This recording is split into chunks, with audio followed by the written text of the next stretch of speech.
Welcome back.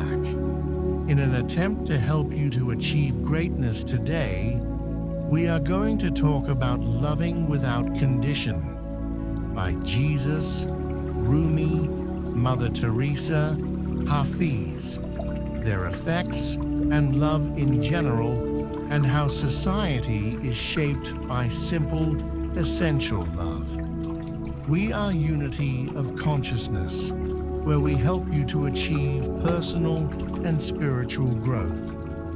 There may be no lesson more important for humanity than to love without condition. Not to love only when it is easy. Not to love only those who agree with us. Not to love only those who make us comfortable, but to love in a way that reflects the deepest truth of existence itself.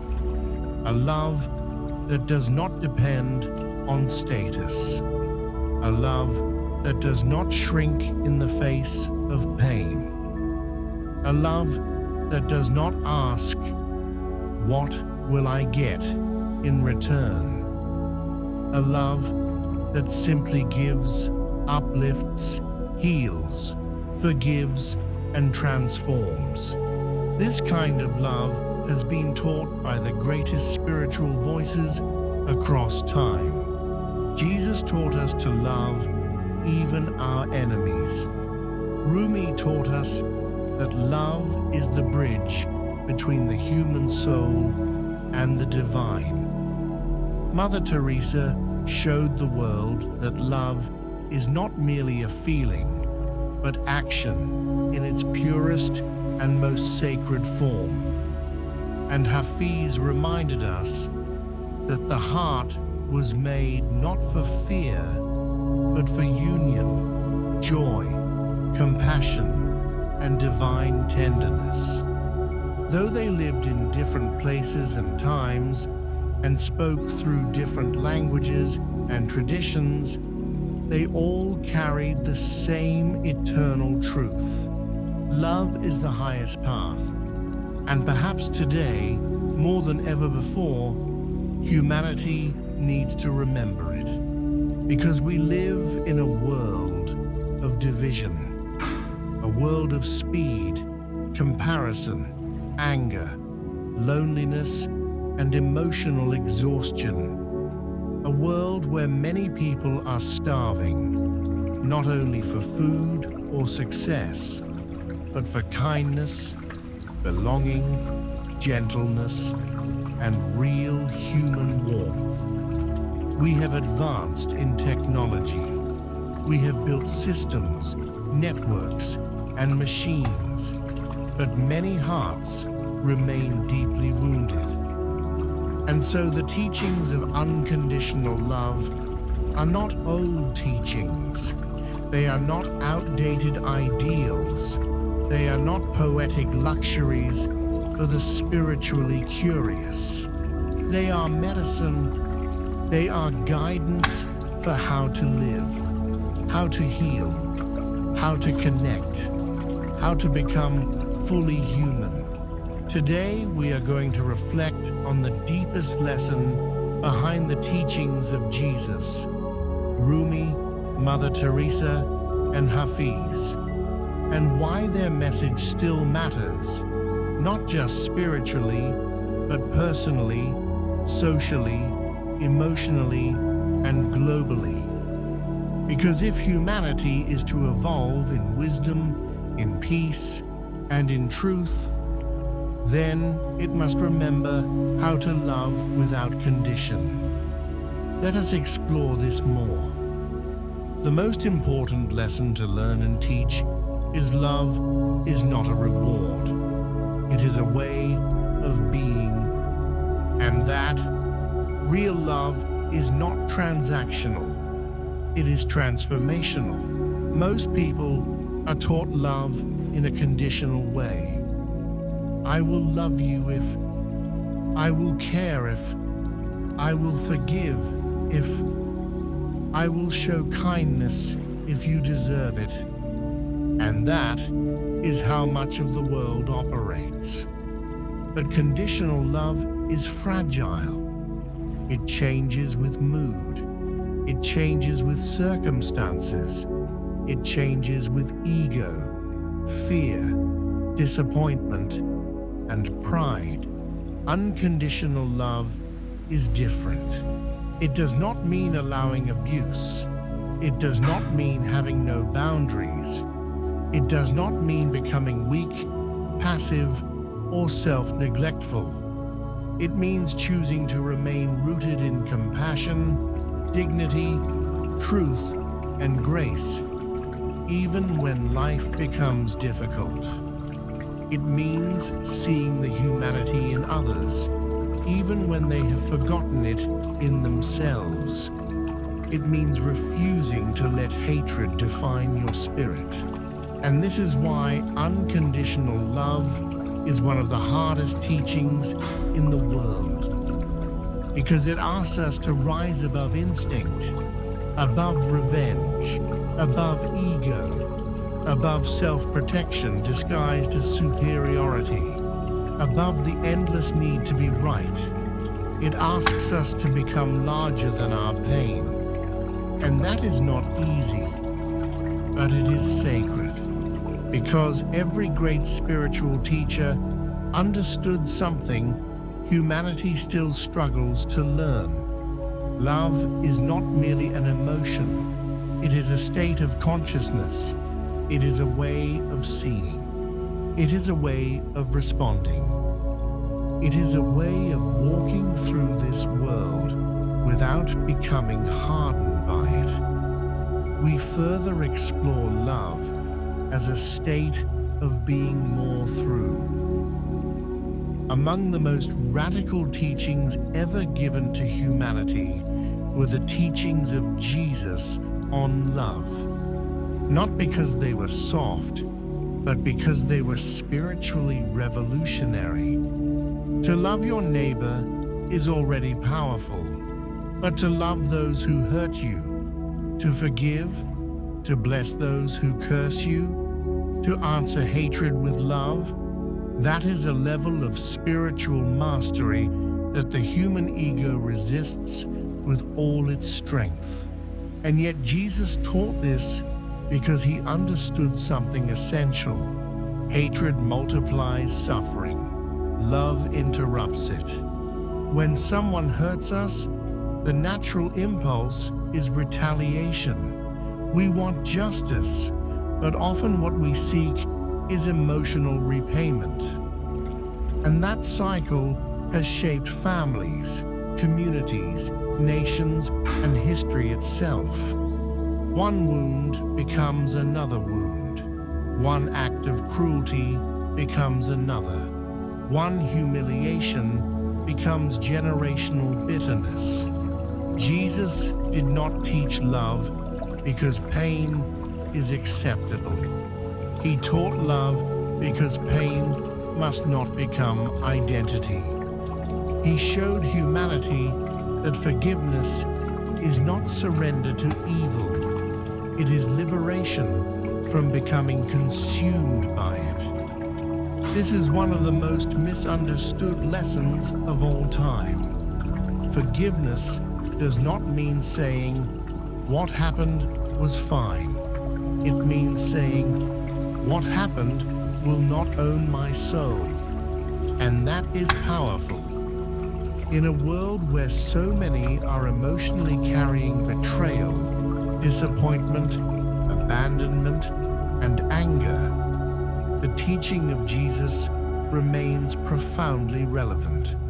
Because many people today are not only physically tired, they are spiritually burdened. They are carrying old wounds in silence.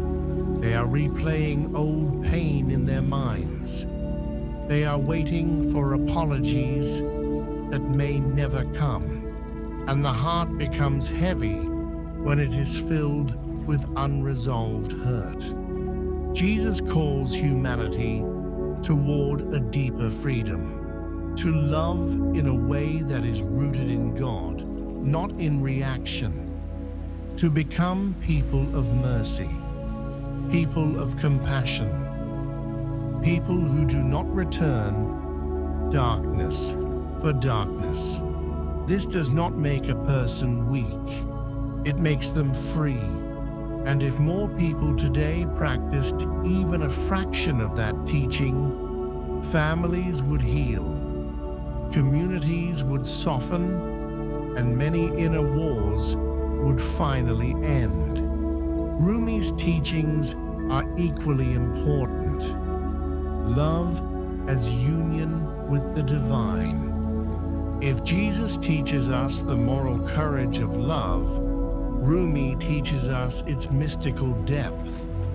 Rumi did not speak of love as something small or ordinary. He spoke of love as the very force that awakens the soul. To Rumi, love is not just romance. It is not attachment. It is not possession. It is not emotional dependency. It is the fire that burns away illusion. It is the force that breaks open the heart so that truth can enter.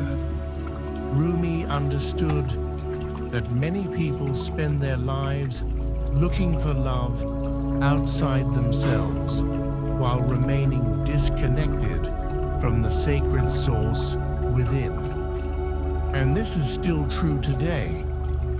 People search endlessly for validation, for approval, for someone to make them feel complete, for something external to silence the ache inside. But Rumi reminds us that the deepest love is not found in chasing. It is found in remembering. Remembering who we are beneath fear, beneath ego, beneath performance, beneath the masks we wear to survive. His message is timeless because it tells humanity, you were not made to live spiritually asleep. You were made to awaken into love. And this awakening changes everything. When a person truly begins to live from love, they stop seeing others merely as threats, competitors, categories, or labels. They begin to see souls. They begin to understand that every human being is carrying a hidden story, a hidden longing, a hidden pain. And this awareness creates compassion. Rumi's love is expansive. It dissolves separation. And in a world that is increasingly divided by identity, ideology, religion, class, race, politics, and fear, that lesson is desperately needed because humanity suffers not only from lack of resources, but from lack of remembrance. We have forgotten how deeply connected we are. Rumi's teaching calls us back to wonder, back to humility, back to the sacredness of the human heart. He reminds us that love is not only what heals relationships, love is what heals separation itself. Mother Teresa interpretation of love as action, service, and human dignity is profound on its own credit. Then we continue our analysis with Mother Teresa, who gave the world one of the clearest demonstrations of what unconditional love actually looks like in practice. Because many people speak beautifully about love, but she lived it where it was hardest, among the abandoned, the poor, the sick, the dying, the forgotten. And this is one of the most humbling truths of all. Love is not measured by how beautifully we speak about humanity, but by how we treat the most vulnerable among us. That is a lesson the modern world urgently needs. We live in a time where compassion can sometimes become performative. People speak loudly about love, justice, kindness, and awareness, but may still ignore the lonely person next to them. Mother Teresa reminds us that unconditional love is deeply practical. It is in the small things: a kind word, a listening ear, a gentle presence, a patient response, a willingness to serve without applause. She showed us that greatness is not always found in grand achievements. Sometimes greatness is found in tenderness. Sometimes holiness is found in showing up for someone the world has overlooked. And what made her life so powerful was not only that she served the suffering, but that she insisted on seeing their dignity. Not pity, dignity. That distinction matters. Because unconditional love does not look down on others. It recognizes their worth. And in today's world, so many people feel invisible. They may be surrounded by people, yet feel unseen, connected online, yet emotionally alone, functional on the outside, yet silently breaking within. This is why Mother Teresa's message still speaks with urgency. She teaches us that love is not abstract. Love must become visible. Visible in how we speak. Visible in how we respond. Visible in how we care for the elderly, the poor, the grieving, the anxious, the rejected, and the emotionally wounded. Her life asks us a piercing question. Who are we failing to love because they are inconvenient to notice? That question should stay with all of us. Because a civilization is not judged only by its intelligence or wealth. It is judged by its compassion. Our last teacher is Hafiz, who emphasizes love as joy, tenderness, and the divine heart. Hafiz, whose spiritual poetry carries a tenderness the world often forgets it needs. Hafiz teaches us something beautiful. Love is not only sacrifice, it is also joy. It is delight. It is intimacy with the divine. It is the softening of the heart. This matters because many people have learned to associate spirituality only with struggle, guilt, heaviness, or suffering. But Hafiz reminds us that the divine does not only call us through discipline. Sometimes the divine calls us through beauty, through laughter, through music, through wonder, through awe, through the quiet joy of being alive. And this is an important lesson for humanity today, because so many people are emotionally exhausted. They are surviving, but not fully living. They are functioning, but not truly feeling connected to the sacredness of life. Hafiz teaches that love is not merely about enduring life. It is about opening to its holy sweetness. To love without condition is also to stop withholding tenderness from yourself, from others, and from existence itself.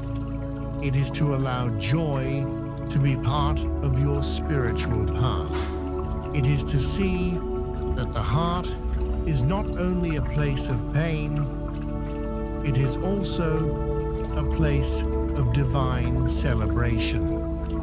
And perhaps this is something many people today need permission to remember. That being loving does not mean becoming emotionally dry, rigid, or endlessly burdened. It means becoming alive, more present, more awake, more grateful, more receptive to the miracle of being here at all. Hafiz gives humanity permission to love life again, and that too is healing. So what happens when we bring together the teachings of Jesus, Rumi, Mother Teresa, and Hafiz? We begin to see a complete map of what unconditional love really is.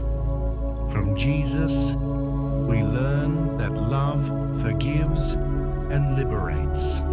From Rumi, we learn that love awakens and unites. From Mother Teresa, we learn that love serves and dignifies. From Hafiz, we learn that love softens and rejoices. And together, they teach humanity something extraordinary. Love is not one-dimensional. It is not just emotion. It is not just belief. It is not just poetry. It is not just morality. It is a way of being that touches every dimension of life. It heals the individual. It restores relationships. It humanizes society. It reconnects the soul to the sacred. And without it, even progress can become empty. A world without love becomes efficient but cold, connected but lonely, advanced but spiritually fragmented.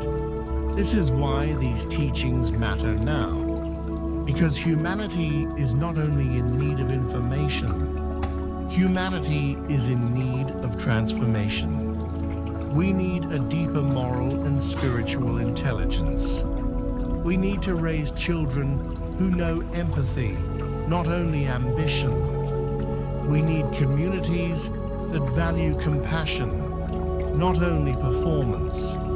We need leaders who understand service, not only power. We need hearts that remember how to remain open without becoming naive. And this begins with individuals. Not governments first, not systems first, not institutions first.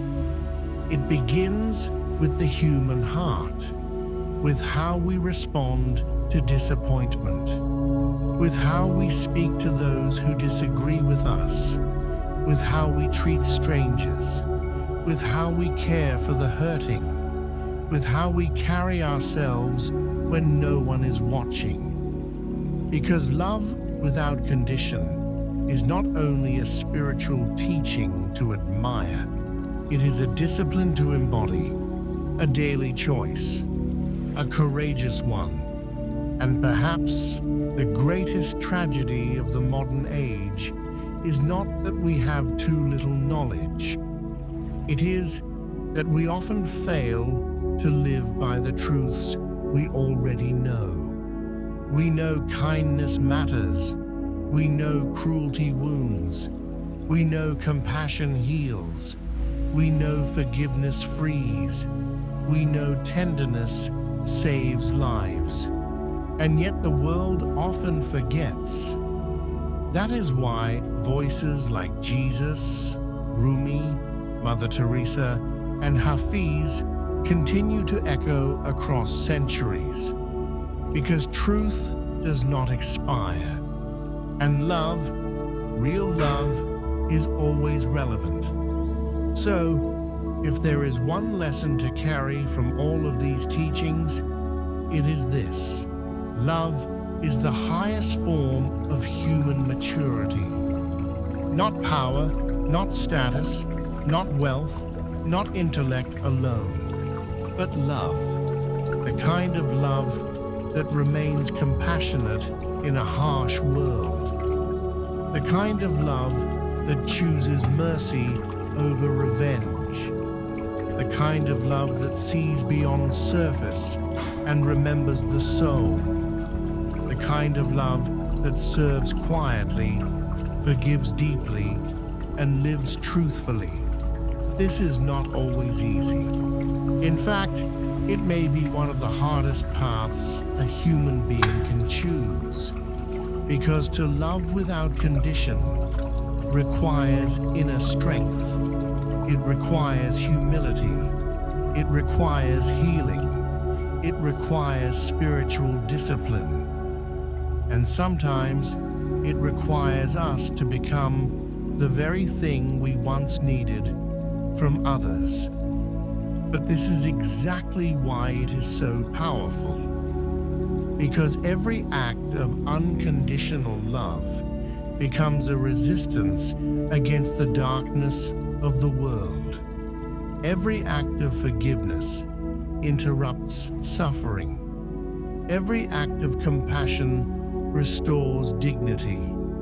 Every act of gentleness heals something unseen. Every act of presence reminds another soul. You are not alone. And perhaps that is how humanity changes. Not only through revolutions of politics or technology, but through revolutions of the heart, through ordinary people choosing extraordinary love, through people who decide not to become bitter, not to become numb, not to become cruel just because cruelty exists, but instead to become vessels of mercy, truth, joy, and sacred humanity. That is the invitation Jesus gave. That is the flame Rumi carried. That is the service Mother Teresa embodied. That is the tenderness Hafiz sang. And that invitation still stands before us now.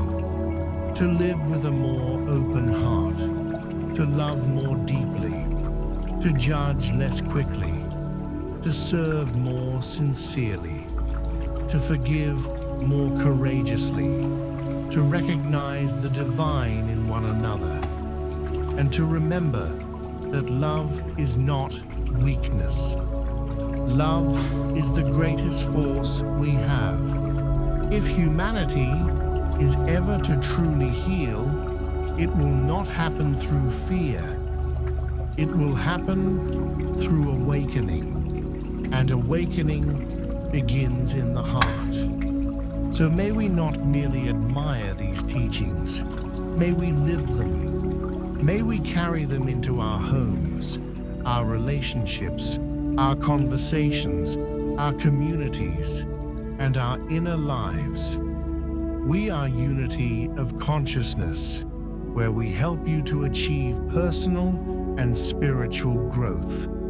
And may we remember, now and always, to love without condition is to live closest to truth, and may we embrace love, and may we become those who nurture love